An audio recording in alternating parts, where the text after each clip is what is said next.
ഇനി നമുക്ക് പഴയകാല ഓർമ്മകൾ ഉണർത്തുന്ന നാടൻ വെട്ടുകേക്ക് എങ്ങനെയാണ് തയ്യാറാക്കണേന്ന് നോക്കാം. സാധാരണ കേക്ക് എന്നൊക്കെ പറയുമ്പോൾ നമ്മൾ ഓവനിൽ വെച്ചിട്ട് അല്ലെങ്കിൽ കടായിൽ വെച്ചിട്ടൊക്കെ അല്ലേ ബേക്ക് ചെയ്തെടുക്കാം. വെട്ടുകേക്ക് എന്ന് പറയുമ്പോൾ നമ്മൾ എണ്ണയിലിട്ടിട്ട് വറുത്തെടുക്കുകയാണ് ചെയ്യണത്. അപ്പൊ ആർക്ക് വേണമെന്നുണ്ടെങ്കിലും പെട്ടെന്ന് തന്നെ തയ്യാറാക്കാവുന്ന ഒരു കേക്ക് തന്നെയാണത്. അപ്പൊ നമുക്കിത് എങ്ങനെയാണ് നല്ല ടേസ്റ്റി ആയിട്ട് എളുപ്പത്തിൽ തന്നെ തയ്യാറാക്കണേന്ന് നോക്കാം. അതിനു മുമ്പ് നിങ്ങൾ ആദ്യമായിട്ടാണ് എന്റെ ചാനൽ കാണുന്നതെങ്കിലും ഒന്ന് സബ്സ്ക്രൈബ് ചെയ്തോട്ടെ. സബ്സ്ക്രൈബ് ചെയ്താൽ മാത്രമേ ഞാൻ ഇനി അപ്ലോഡ് ചെയ്യാൻ പോണ വീഡിയോസിന്റെ നോട്ടിഫിക്കേഷൻസ് ഒക്കെ തന്നെ നിങ്ങൾക്ക് കിട്ടുള്ളൂ കേട്ടോ. അപ്പൊ നമുക്ക് വെട്ടുകേക്ക് തയ്യാറാക്കാൻ തുടങ്ങാം കേട്ടോ. അതിന് വേണ്ടിയിട്ട് ഞാനിവിടെ 1 കപ്പ് മൈദ എടുത്തിട്ടുണ്ട്. ഇതിപ്പോൾ 250 ml കപ്പിൽ 1 കപ്പ് മൈദ കേട്ടോ. ഇത് നമുക്ക് ഇതിലേക്ക് ഇട്ട് കൊടുക്കാം. ഇനി ഇതിലേക്ക് നമുക്ക് 1 ടേബിൾ സ്പൂൺ റവ ചേർത്ത് കൊടുക്കാം. റവ ഇപ്പോൾ വറുത്തതാണെങ്കിലും കുഴപ്പമില്ല, വറുക്കാത്തതാണെങ്കിലും കുഴപ്പമൊന്നുമില്ല കേട്ടോ. ഞാനിപ്പോൾ വറുക്കാത്ത റവയാണ് ഇതിലേക്ക് ചേർത്തിരിക്കുന്നത്. റവ നമ്മൾ ഇതിലേക്ക് ചേർക്കുന്നത് എന്തിനാന്ന് വെച്ചാൽ ഇത് കുറച്ചും കൂടി ഒന്ന് ക്രിസ്പി ആയിട്ട് വരാൻ വേണ്ടിയിട്ടാണ്. റവ ചേർത്തില്ലെങ്കിലും കുഴപ്പമൊന്നുമില്ല, പക്ഷേ റവ ചേർത്ത് കഴിഞ്ഞാൽ കുറച്ചും കൂടി നന്നായിട്ട് വരും. പിന്നെ നമുക്ക് ഇതിലേക്ക് ബേക്കിംഗ് സോഡ ചേർത്ത് കൊടുക്കുക. ബേക്കിംഗ് സോഡ വളരെ കുറച്ച് തന്നെ ചേർത്താൽ മതി കേട്ടോ. ഒരു 2 നുള്ളൊക്കെ മതി, 1/4 ടീസ്പൂണൊന്നും വേണ്ട. ബേക്കിംഗ് സോഡയുടെ അളവ് കൂടി പോകരുത് കേട്ടോ. ബേക്കിംഗ് പൗഡറാണ് ചേർക്കണമെന്നുണ്ടെങ്കിൽ 1/4 ടീസ്പൂണൊക്കെ ചേർത്ത് കൊടുക്കാം.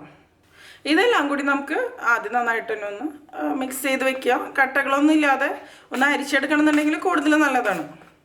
അല്ലെങ്കിൽ നന്നായിട്ടൊന്ന് കുഴച്ചെടുത്താലും മതി, എങ്ങനെയാലും കുഴപ്പമില്ല. ഇതിന് മാറ്റി വയ്ക്കുക. ഇനി നമുക്ക് ഇതിന് വേണ്ടിയിട്ട് ആവശ്യമുള്ളത് ഒരു മുട്ടയാണ്. ഞാനിപ്പോൾ അത്യാവശ്യം വലിപ്പമുള്ള മുട്ട തന്നെയാണ് കേട്ടോ എടുത്തിരിക്കുന്നത്. നമ്മളെടുക്കണ മുട്ടയ്ക്ക് അനുസരിച്ച് ഇതിൽ ചേർത്ത് കൊടുക്കണ മൈദ ഉണ്ടല്ലോ, അതിൻ്റെ അളവിൽ വ്യത്യാസം ഉണ്ടാവും. മുട്ട നമുക്കിതിലേക്ക് പൊട്ടിച്ച് വെച്ച് കൊടുക്കാം. പിന്നെ നമുക്ക് ഈ മുട്ടയിലേക്ക് 1 ടീസ്പൂൺ ഏലക്കാപ്പൊടി ചേർത്ത് കൊടുക്കുക. ഞാനിപ്പോൾ ഇത് ഏലയ്ക്കും പഞ്ചസാരയും കൂടി പൊടിച്ച് ചേർത്തിട്ടുള്ളതാണ്. ഇനി ഇതെല്ലാം കൂടി നന്നായിട്ട് തന്നെ ഒന്ന് മിക്സ് ചെയ്ത് കൊടുക്കാം. ഈ മുട്ട നന്നായിട്ട് തന്നെ ഒന്ന് ബീറ്റ് ചെയ്തെടുക്കാം കേട്ടോ. പിന്നെ ഞാൻ ഇതിലേക്ക് കുറച്ച് യെല്ലോ ഫുഡ് കളർ കൂടി ചേർത്ത് കൊടുത്തിരുന്നു കേട്ടോ. മഞ്ഞൾപ്പൊടി ചേർത്ത് കൊടുക്കണ്ട, പക്ഷെ കളർ വേണമെന്നുണ്ടെങ്കിൽ ഫുഡ് കളർ ചേർത്ത് കൊടുക്കാം. പക്ഷെ അത് വേണമെന്ന് നിർബന്ധമൊന്നുമില്ല കേട്ടോ. ഞാൻ ഫോട്ടോയ്ക്ക് ഒരു ഭംഗിക്ക് വേണ്ടിയിട്ട് മാത്രമാണ് ഫുഡ് കളർ കുറച്ച് ചേർത്തത്. പിന്നെ ഈ മിക്സിലേക്ക് നമുക്ക് 1/2 കപ്പ് പഞ്ചസാര പൊടിച്ചത് ചേർത്ത് കൊടുക്കാം. അതിനുശേഷം ഈ മുട്ടയും പഞ്ചസാരയും കൂടി നന്നായിട്ട് തന്നെ ഒന്ന് മിക്സ് ചെയ്ത് കൊടുക്കാം.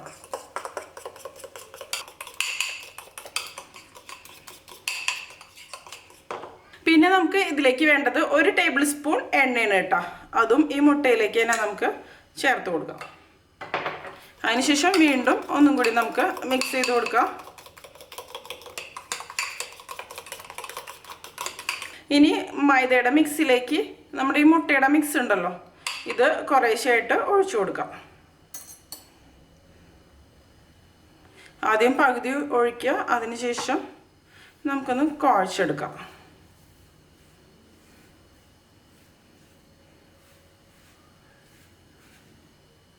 ബാക്കിയുള്ളതും കൂടിയും ഒഴിച്ചു കൊടുക്കാം. മൈദ കൂടുതൽ വേണമെന്നുണ്ടെങ്കിൽ ഇതിലേക്ക് ചേർത്ത് കൊടുക്കണം കേട്ടോ. ഒരുപാട് ലൂസ് ആവരുത് നമ്മുടെ ഈ ഒരു മിക്സ് എന്ന് പറയുന്നത്. നമ്മൾ ചപ്പാത്തിക്കൊക്കെ കുഴച്ചെടുക്കില്ലേ, ആ ഒരു രീതിയിലാണ് ഇരിക്കേണ്ടത്. പക്ഷെ അത്യാവശ്യം സോഫ്റ്റ് ആയിട്ട് ഇരിക്കണം. ഇതിപ്പോൾ കണ്ടോ, അത്യാവശ്യം നല്ല ലൂസായിട്ട് തന്നെയാണ് ഇരിക്കുന്നത്. ഇതിലേക്ക് നമുക്ക് മൈദ ചേർത്ത് കൊടുക്കേണ്ടി വരും. ബാക്കി കുറച്ചും കൂടി ഉണ്ട്. ഇത് മുഴുവനായിട്ട് ഞാൻ ഇതിലേക്ക് ഒഴിച്ചു കൊടുക്കണം. ഇതിലേക്ക് നമുക്ക് കുറച്ച് ഉപ്പും കൂടിയും ചേർത്ത് കൊടുക്കാം. ഇതിലേക്ക് ഞാനിനി 1/4 കപ്പ് മൈദയും കൂടിയും ചേർത്ത് കൊടുക്കുകയാണ്. ഒരുമിച്ച് ചേർത്ത് കൊടുക്കാതെ 1-2 ടേബിൾ സ്പൂൺ വീതം ചേർത്ത് കുഴച്ച് നോക്കാം കേട്ടോ. അതായത് ഇതൊരുപാട് ഹാർഡായിട്ട് മാറിയാലും നമ്മുടെ വെട്ടുകേക്ക് നന്നായിട്ട് വരില്ല. ഇത് ഒരുപാട് ലൂസായിട്ട് ഇരുന്ന് കഴിഞ്ഞിട്ടുണ്ടെങ്കിൽ പിന്നെ നമുക്കിത് ഷേപ്പ് ചെയ്തൊന്നും എടുക്കാൻ കറക്റ്റായിട്ട് പറ്റില്ല. കണ്ടില്ലേ, ഇപ്പം ഞാനിത് നന്നായിട്ട് തന്നെ ഒന്ന് കുഴച്ചെടുത്തിട്ടുണ്ട്. ഈ ഒരു രീതിയിൽ സോഫ്റ്റായിട്ട് വേണം കുഴച്ചെടുക്കാൻ, പക്ഷെ ഒരുപാട് സോഫ്റ്റായി പോകരുത് കേട്ടോ. ഇനി നമുക്ക് ഇതിൻ്റെ മുകളിൽ കുറച്ച് എണ്ണയൊന്ന് സ്പ്രെഡ് ചെയ്ത് വെക്കാം. ഏറ്റവും കുറഞ്ഞത് ഇതൊരു അരമണിക്കൂറെങ്കിലും ഇത് അടച്ച് റെസ്റ്റ് ചെയ്യാൻ വേണ്ടിയിട്ട് മാറ്റി വയ്ക്കണം. അപ്പോഴായിരിക്കും വെട്ടുകേക്ക് കൂടുതൽ നന്നായിട്ട് വരിക. ഒരു അരമണിക്കൂറിന് ശേഷം നമുക്കിത് ഉണ്ടാക്കിയെടുക്കാം. അതുപോലെ ഇതിലേക്ക് മുട്ടയുടെ എക്സസ് ആയിട്ടുള്ളൊരു മണം വരാതിരിക്കാൻ വേണ്ടിയിട്ടാണ് നമ്മൾ ഇതിലേക്ക് ഏലക്കാപ്പൊടി ചേർത്തിരിക്കുന്നത്. മുട്ട തീരെ ഇഷ്ടമില്ലാത്ത ആൾക്കാരൊക്കെ ആണെന്നുണ്ടെങ്കിൽ ചിലപ്പോൾ മുട്ടയുടെ ഒരു മണം അവർക്ക് പ്രശ്നമായിട്ട് തോന്നും. അതുപോലെ നല്ലൊരു ഫ്ലേവർ കിട്ടണമെന്നുണ്ടെങ്കിൽ നിങ്ങൾക്ക് ഇതിലേക്ക് വാനില എസെൻസോ അല്ലാന്നുണ്ടെങ്കിൽ പൈനാപ്പിൾ എസെൻസോ ഒക്കെ ചേർത്ത് കൊടുക്കാം. പക്ഷേ ട്രഡീഷണൽ രീതിയിൽ എസെൻസ് ഒന്നും ചേർത്ത് കൊടുക്കാറില്ല, ഏലക്കാപ്പൊടി തന്നെയാണ് ഇതിന് ചേർത്ത് കൊടുക്കാറ് കേട്ടോ. ഇപ്പോൾ ഒരു 3/4 മണിക്കൂർ കഴിഞ്ഞു കേട്ടോ. ഞാൻ 3/4 മണിക്കൂറാണ് ഇതിപ്പോൾ വെച്ചത്. ഇനി നമുക്കിതൊന്ന് ഉരുട്ടിയെടുക്കണം. ഇത് കണ്ടില്ലേ, ഇതുപോലെ ഒരു സോഫ്റ്റ് ഡവ് ആയിട്ടാണ് നമുക്ക് വേണ്ടത്. ഞാനിതിപ്പോൾ കൗണ്ടർ ടോപ്പിൽ ഇട്ടിട്ട് ഒന്നും കൂടി ഒന്ന് കുഴച്ച് എടുത്തിട്ടുണ്ട് കേട്ടോ. കുറച്ച് ഓയിൽ കൗണ്ടർ ടോപ്പിൽ സ്പ്രെഡ് ചെയ്ത് കൊടുത്താൽ മതി, അപ്പോൾ ഒട്ടി പിടിക്കില്ല, അല്ലെങ്കിൽ കൗണ്ടർ ടോപ്പിലും ഒട്ടിപ്പിടിക്കും. അതിനുശേഷം കയ്യിൽ കുറച്ച് എണ്ണ ഞാൻ ഇതുപോലെ അപ്ലൈ ചെയ്ത് കൊടുത്തിട്ടുണ്ട്. അതിനുശേഷം നമുക്കിതൊന്ന് ഷേപ്പ് ചെയ്തെടുക്കണം. ആദ്യം നീളത്തിൽ നമുക്കിതൊന്ന് പരത്തിയെടുക്കാം. പരത്തിയെടുക്കുമ്പോൾ എല്ലാ ഭാഗവും ഒരുപോലെ വരുന്ന രീതിയിൽ പരത്തിയെടുക്കാം കേട്ടോ. പരത്തിയല്ല, ഇതുപോലെ, അതായത് ഇതുപോലെ ഒന്ന് ഷേപ്പ് ചെയ്തെടുക്കണം. ഈസി ആയിട്ട് തന്നെ നമുക്ക് ചെയ്യാൻ പറ്റും. ഒരുപാട് തിന്നാക്കി എടുക്കണ്ട, കുറച്ച് തിക്കായിട്ട് തന്നെയാണ് വേണ്ടത്. വെട്ട് കേക്ക് എന്ന് പറയുമ്പോൾ അത്യാവശ്യം വലിയ ഷേപ്പിൽ തന്നെയാണല്ലോ ഇരിക്കുക. എല്ലാവരുടെയും ഒരുപോലെ വരണമെങ്കിൽ ഇതുപോലെ ഒന്ന് ആക്കിയതിന് ശേഷം വീണ്ടും ഒന്ന് ആക്കിയെടുത്താൽ മതി.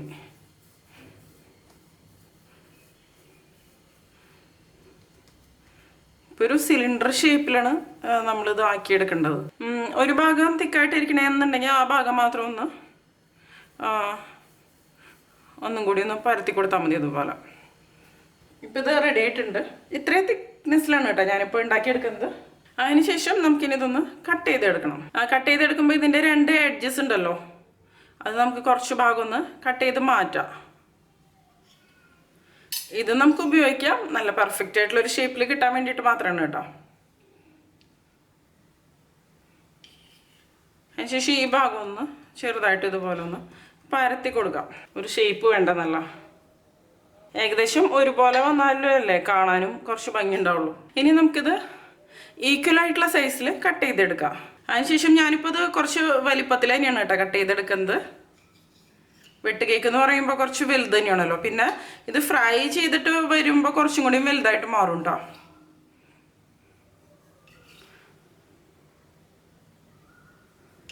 ഇതാ ഇതുപോലെ കെട്ടിയിട്ടുണ്ട്. ഇനി നമുക്ക് ഇത് ഇഷ്ടമുള്ള രീതിയിൽ കട്ട് ചെയ്തെടുക്കാം കേട്ടോ.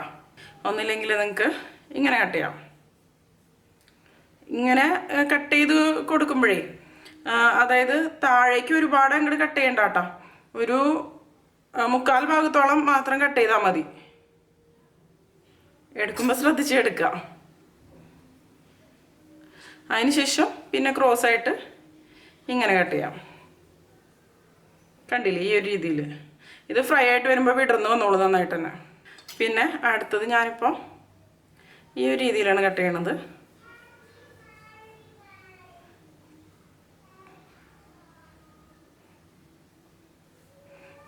ഇങ്ങനെ വേണമെന്നുണ്ടെങ്കിൽ കട്ട് ചെയ്യാം, അല്ലെങ്കിൽ ഇതിനെ ഒന്നും കൂടിയും കട്ട് ചെയ്യാം. അപ്പോൾ ഒരു ഫ്ലവറിൻ്റെ പോലെ ഇരിക്കും.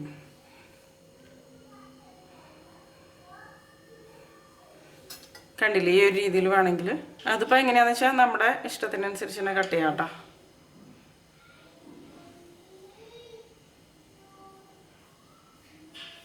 അല്ലെങ്കിൽ ഇങ്ങനെ വേണമെങ്കിൽ ഇങ്ങനെ കട്ട് ചെയ്യാം.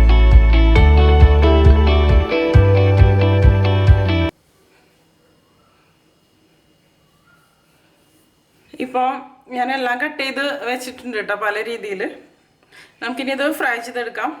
നമ്മൾ ആദ്യം കട്ട് ചെയ്ത് മാറ്റിയ ചെറിയ പോർഷനില്ലേ, അതാണ് ഇത്. ഇനി ഞാനിവിടെ ഒരു പാൻ എടുത്തിട്ടുണ്ട്, ഇത് ഫ്രൈ ചെയ്തെടുക്കാൻ വേണ്ടിയിട്ട്. ഫ്രൈ ചെയ്തെടുക്കുമ്പോൾ ഇത് മുങ്ങിക്കെടുക്കുന്ന രീതിയിൽ തന്നെ എണ്ണ വേണം കേട്ടോ. ഇനി എണ്ണ നന്നായിട്ട് തന്നെ ഒന്ന് ചൂടായിട്ട് വരട്ടെ. ഇപ്പോൾ കണ്ടില്ലേ, എണ്ണ ചൂടായിട്ട് വന്നിട്ടുണ്ട്. ഇട്ട് കൊടുക്കുന്ന സമയത്ത് നമുക്ക് ഹൈ ഫ്ലെയിമിൽ വെച്ചിട്ട് തന്നെ ഇട്ട് കൊടുക്കാം. ഇട്ട് കൊടുത്തതിന് ശേഷം നമുക്കിതൊരു മീഡിയം ഫ്ലെയിമിലേക്ക് അല്ലെങ്കിൽ ഒരു ലോ ഫ്ലെയിമിലേക്ക് തന്നെ വെച്ച് കൊടുക്കാം. ലോ ഫ്ലെയിമിൽ തന്നെ ഇരുന്നോട്ടെ. എന്നിട്ട് വളരെ പതുക്കനെ തന്നെയാണ് ഇത് ഫ്രൈ ചെയ്തെടുക്കേണ്ടത്. ഹൈ ഫ്ലെയിമിൽ വെച്ച് കൊടുത്തു കഴിഞ്ഞാണെങ്കിൽ പെട്ടെന്ന് തന്നെ ഇതിൻ്റെ കളർ മാറി വരും. അടുത്തത് നമുക്ക് ഇതിലേക്ക് ഇട്ട് കൊടുക്കാം. ഇട്ട് കൊടുക്കുമ്പോഴേ ഒരുപാട് ഇട്ട് കൊടുക്കരുത്, കാരണം ഇത് ഫ്രൈ ആയിട്ട് വരുമ്പോൾ നന്നായിട്ട് തന്നെ വലുതായിട്ട് വരും. അപ്പോൾ ഞാനിപ്പോൾ ഒരു 3 എണ്ണം ഇട്ട് കൊടുക്കണമല്ലോ. ഇനി ഇത് പതുക്കനെ തന്നെ ഒന്ന് ഫ്രൈ ആയിട്ട് വരട്ടെ. നമ്മളിത് ഹൈ ഫ്ലെയിമിൽ വെച്ചിട്ട് ഫ്രൈ ചെയ്തെടുത്ത് കഴിഞ്ഞാൽ വരുന്ന പ്രശ്നം എന്താണെന്ന് വെച്ചാൽ ഇതിൻ്റെ പുറം ഭാഗമൊക്കെ പെട്ടെന്ന് ബ്രൗൺ ഷെയ്ഡായിട്ട് മാറും, പക്ഷെ ഉൾഭാഗമൊന്നും കറക്റ്റായിട്ട് കുക്കായിട്ട് വരില്ല. അപ്പോൾ പതുക്കനെ ഇരുന്ന് ഇതുപോലെ ഫ്രൈ ആകുമ്പോഴേ തന്നെയാണ് ശരിക്കും വിടർന്നും വരുള്ളൂ. കണ്ടില്ല, ഇത് വലുതായിട്ട് വരുന്നുണ്ട് ശരിക്കും. ഇത് നിങ്ങൾക്ക് വേണമെന്നുണ്ടെങ്കിൽ ഓവനിൽ വെച്ചും ബേക്ക് ചെയ്തെടുക്കാം കേട്ടോ. 180 ഡിഗ്രി സെൻറ്റിഗ്രേഡിൽ ഒരു 30 മിനിറ്റ് ഒക്കെ മതിയാവും ഇത് ബേക്കായിട്ട് വരാൻ. അപ്പോൾ പിന്നെ ഓയിൽ ഫ്രീ ആയിട്ട് തന്നെ നമുക്ക് ഉണ്ടാക്കിയെടുക്കാം. പക്ഷെ നമ്മുടെ ട്രഡീഷണൽ വെട്ട് കേക്ക് എന്ന് പറയുമ്പോൾ ഇതുപോലെ എണ്ണയിൽ ഫ്രൈ ചെയ്തെടുക്കുന്നത് തന്നെയാണ്. ഇനി നമുക്കിത് പതുക്കനെ ഒന്ന് തിരിച്ചിട്ട് കൊടുക്കാം. കണ്ടില്ലേ, ഇതുപോലൊരു കളറായിട്ട് മാറിയിട്ടുണ്ട്. ഇതും കണ്ടില്ലേ, നന്നായിട്ട് തന്നെ വിടർന്ന് വലുതായിട്ട് തന്നെ വന്നിട്ടുണ്ട്. തിരിച്ചിട്ട് കൊടുക്കാം. എണ്ണയുടെ ചൂട് ഒരിക്കലും കൂടരുത് കേട്ടോ, അത് പ്രത്യേകം ശ്രദ്ധിക്കാം. ഒന്നും കൂടി നമുക്കിത് തിരിച്ചിട്ട് കൊടുക്കാം. തിരിച്ചും മറിച്ചിട്ടിട്ട് തന്നെ നമുക്കിത് ഫ്രൈ ചെയ്തെടുക്കാം. നല്ലൊരു ലൈറ്റ് ഗോൾഡൻ ഷെയ്ഡിൽ തന്നെയാണ് വെട്ട് കേക്ക് ഇരിക്കുക. പിന്നെ നമ്മൾ ഫുഡ് കളർ ഇതിലേക്ക് ചേർത്ത് കഴിഞ്ഞാൽ നല്ല യെല്ലോ കളറിൽ തന്നെ ഇരിക്കും. കണ്ടില്ലേ, ഇത് നോക്കിയാൽ നല്ല ഫ്ലവറിൻ്റെ പോലെ തന്നെ ഇരിക്കുന്നുണ്ട്. ഇതിപ്പോൾ വലിപ്പം കൂടുതലുള്ള വെട്ട് കേക്ക് ആകുമ്പോൾ അതിനനുസരിച്ച് ഫ്രൈ ചെയ്യാൻ എടുക്കുന്ന സമയത്തിൽ വ്യത്യാസം വരും. പക്ഷെ സാധാരണ വെട്ട് കേക്ക് എന്ന് പറഞ്ഞാൽ കുറച്ച് വലുതായിട്ട് തന്നെ ഇരിക്കുക. ഒന്നും കൂടി ഒന്ന് നമുക്ക് തിരിച്ചിട്ട് കൊടുക്കാം. കറക്റ്റായിട്ട് ഉൾഭാഗം കുക്കാവണമല്ലോ.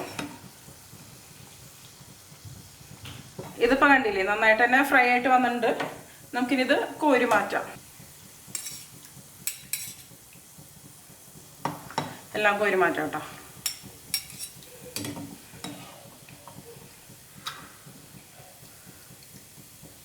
അടുത്തത് നമുക്ക് ഇതിലേക്ക് ഇട്ട് കൊടുക്കാം. പിന്നെ ഞാനൊരു ചെറിയ വെട്ട് കേക്ക് ഉണ്ടാക്കിയെടുത്തിട്ടുണ്ട്. പിന്നെ ഇത് ഇട്ടെടുക്കുമ്പോഴേ ഈ ഭാഗം ഒന്ന് പതുക്കൊന്ന് വിടർത്തിയിട്ട് കൊടുക്കണമെങ്കിൽ കുറച്ചും കൂടി നല്ല ഭംഗിയിൽ വരുന്നുണ്ടത്.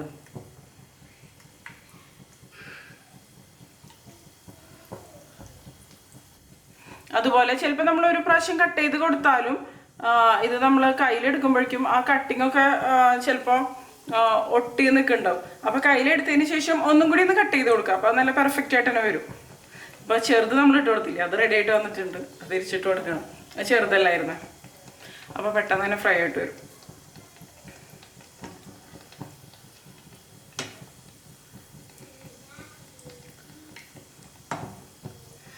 ഒരുപാട് ക്രൗഡഡ് ആയിട്ട് ഇടരുത് കേട്ടോ, കാരണം ഇത് വലുതായിട്ട് വരുമല്ലോ, അത് കാരണം. ഇനി നമുക്ക് ഓരോന്നും റെഡി ചെയ്ത് തിരിച്ചിട്ട് കൊടുക്കാം.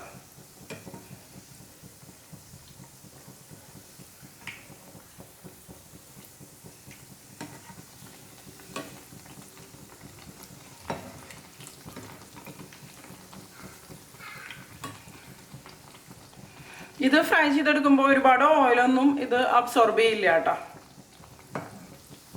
തിരിച്ചു മറിച്ചിട്ടിട്ട് തന്നെ നമുക്കിത് ഫ്രൈ ചെയ്തെടുക്കാം. ഈ ചെറുത് റെഡി ആയിട്ട് വന്നിട്ടുണ്ട്. ഇത് ഞാൻ കോരി മാറ്റും. ഇപ്പം കണ്ടില്ലേ, ഇതും റെഡി ആയിട്ട് തന്നെ വന്നിട്ടുണ്ട്. നമുക്ക് ഇതും കോരി മാറ്റാം.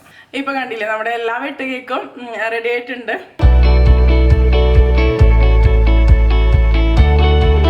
ഇതിൻ്റെ പുറം ഭാഗം നല്ല ക്രിസ്പി ആയിരിക്കും, പക്ഷെ ഉൾഭാഗം കണ്ടില്ലേ നല്ല സോഫ്റ്റ് ആയിരിക്കും.